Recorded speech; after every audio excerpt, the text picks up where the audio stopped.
Essaawa ziri 3 ez'enkya ya leero, amawulire ku MRU TV, omusomi nze Pheebie Kirabo. Nnyo obutabanguko mu bawagizi ba Chan buleese okweraliikirira mu Kenya.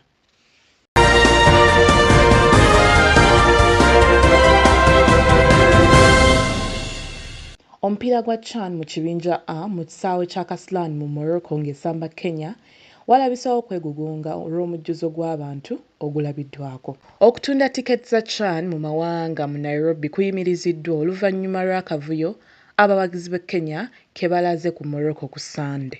Aba Harambee Stars bano nga bannamawulire abakwata omupiira baafulumizza akatambi k'abawagizi b'empaka za pre-tournament abaabadde mu kisaawe kya Kasarani.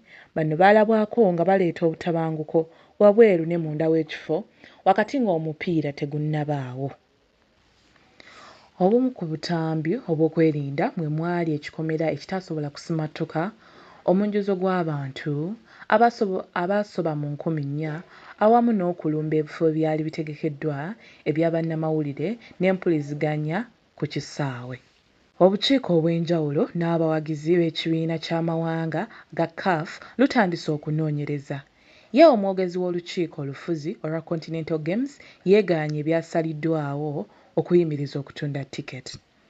Wabula wakati ng'emipiira gino egya Chan zikyagenda mu maaso, bo abateesiteesi aba Chan omwaka guno 2025 balabiddwako nga bawanduddwa mu mpaka omuli Uganda, Kenya, Tanzania.